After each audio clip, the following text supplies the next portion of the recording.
then put the banknote in his hand into the teacup, until it soaked through the entire banknote. She fished it out with satisfaction. Then he unfolded the banknotes. A brand new note becomes an old one. Then he threw a large amount of banknotes into the tea and soaked them thoroughly. Then he hung them on a clothesline. And then he used a hairdryer to dry them one by one. And the reason they did this, because the old ones are less likely to be recognized. In order to verify the quality of the fake notes, they decided to test it at a kiosk. Will asked the owner for a soda. After careful inspection by the boss, he seems to have confirmed that this is a counterfeit coin. Will's heart was in his throat. But before he could escape, he was grabbed by the owner's wrist. Jack immediately rushed forward and snatched Will with all his strength. Under the pursuit of a group of burly men, they ran as fast as they could in their lives. In the end, they escaped to a remote alley and escaped pursuit. Will was a little disheartened. They'd been working hard for a month, and the banknotes they had made were nothing but paper. Jack realized at this moment that the feel of the paper currency was not right. There's something wrong with the paper they're using. Indian banknotes are made of a special cotton pulp paper.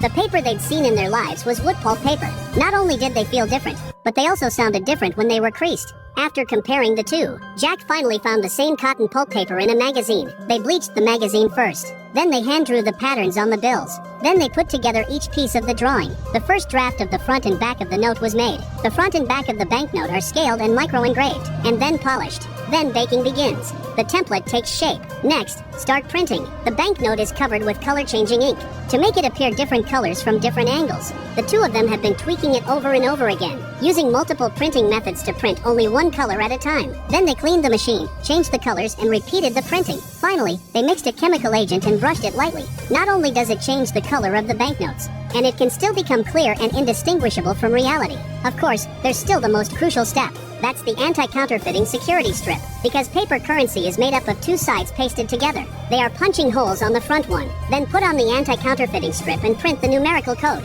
A perfect sandwich banknote is made. And then, through their own special aging process, they have made a wall full of finished products. They went back to the grocery shop. This time it's Jack who takes the lead. Will held his hand tightly, so that they can escape quickly if they are recognized. Jack's heart was in his throat as he watched the owner take the money. But soon enough, he got his soda, till they walked out of the shop. They couldn't seem to believe it was real. They'd actually made it with a gang leader for the first time, although he was very scared inside. But he took a banknote nonchalantly. He hid his hands under the table for a while, then put the 3 bills in front of the boss. He asked him to find the fake notes he had mixed in. The boss had a fierce look on his face and said, "If I find them, you're both dead." But soon he was shocked. Not only he couldn't find it, even Jack himself couldn't recognize it. The boss signed a 20 million order on the spot. They were stunned. They didn't expect to receive such a large order in the first round of business. Jack agreed to the boss's order on the spot, but Will was worried, because the two of them couldn't make such a big order with just their small workshop. Jack didn't say a word the whole time, because he already had an idea.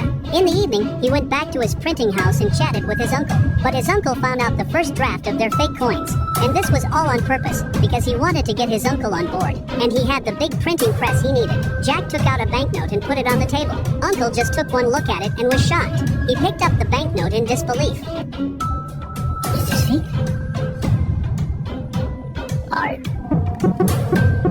In order to completely dispel the uncle's worries, Jack took him to the cafe. He bought the most expensive coffee with that fake note. The uncle was very nervous the whole time, until the waiter brought him some change. He was relieved. Next, Uncle gave Jack some professional advice from the perspective of a printer who has worked for 30 years. If you want to print large quantities of money, you need a large printing press. It would save a lot of time, and a new motor for the cutter, and a quick dryer. That way, they wouldn't have to use a hairdryer to dry them one by one. But just as the men were about to get started, a new problem arose. They didn't have the cotton pulp paper they needed to make the bills.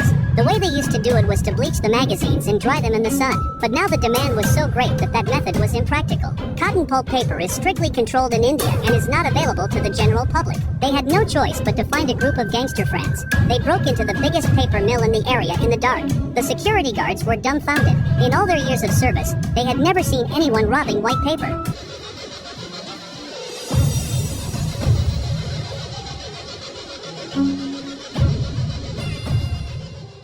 When they got back to the printing house, the 3 of them went to work immediately. Because they only had 3 days left, they had to work overtime to produce the $20 million order.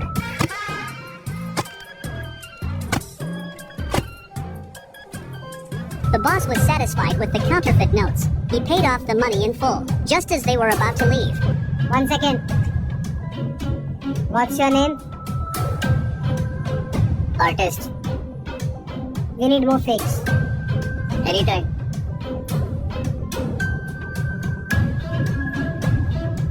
Since then, their business got better and better, because the fake bills they made were no different from the real ones. They were very popular with the underground black market, and the brothers made a fortune. Jack not only solved the bankruptcy of his uncle's printing company, he was able to take his girlfriend to the most expensive restaurants and drink the most expensive black coffee. But when he went to pay the bill, he realized that he had underestimated the spending power of the restaurant. He had no choice but to take back his wallet and pull out some fake bills from his other pocket. But it is these few counterfeit banknotes that have brought him a new crisis. Change handed to her by the waitress was fake. She didn't say anything, but asked the receptionist to buy back all the fake money, and brought them back to the office for testing, but they were dumbfounded by what they found. This is the newest banknote detector from the Bank of India. It can detect 99.99% of fake notes. If the banknote in hand is fake, all the machines in the market will be useless. The two of them examined the banknotes under a microscope, still cannot find the slightest flaw, until the banknotes are soaked in alcohol. That's when they found out what was going on. Seeing this kind of workmanship, Major deduced that the other party must not have any large-scale equipment and precision together. Maybe they only had a flatbed printing machine, but the maker was extremely talented. So the banknotes made are enough to confuse the real with the fake. Major was right. This small team of only 3 people was the one who made the fake banknotes, and a small, old printing press. But the quality of their fake bills is so good, it was a favorite of the underground black market.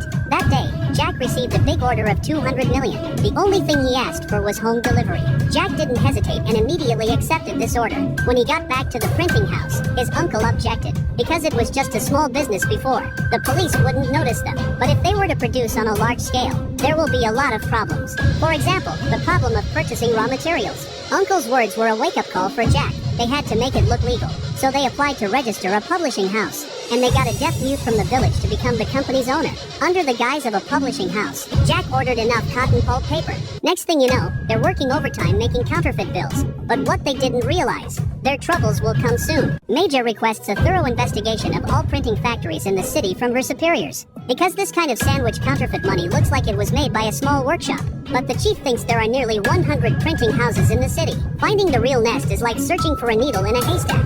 Major didn't want to give up, so she secretly stamped the officer's seal when he wasn't around. While Jack was working overtime, he suddenly heard something. He looked through the window and saw a police car parked downstairs. Major found out about their printing house. They panicked. Uncle wanted to shut down the printing press immediately, but Jack didn't agree, because it would take a lot of time for them to shut it down and restart it. And tomorrow is their delivery time. They have 15 minutes to finish the shipment. They decided to turn off the lights to make it look like they were closed. And that's when the neighborhood police called the uncle on the phone. The uncle says he's at the pub. The printing press is empty, but the police asked him to come back in 5 minutes. Otherwise, they would force the lock. The uncle had no choice but to comply. He asked Jack to quickly hide the counterfeit money. He went out by the back door himself and tried to procrastinate as much as possible. But while he was talking to the police, Major approached the door. Jack switched off the machine just as the last note was being printed. But Major still noticed something was wrong. Is your press working now? No, madam, why did you go there? 1 minute, madam. I can hear the sound of a machine. The police ordered him to open the gate. Major scanned every corner cautiously. He didn't realize that 2 people were hiding in front of him. As Major went around the factory, they suddenly remembered that they had forgotten to clean out the rubbish bins, and it was full of pieces of paper money that had been discarded today. Jack had to sneak out and grab a nearby spanner. He couldn't think of anything else to do. Just then, Major's phone rang. Jack hid behind a pillar. It's a call from her superiors blaming her for her actions. After being reprimanded by the chief, Major and others can only temporarily leave, and the 3 of them survived the crisis. But tomorrow they have to make a delivery. They don't know if it will go smoothly this time either.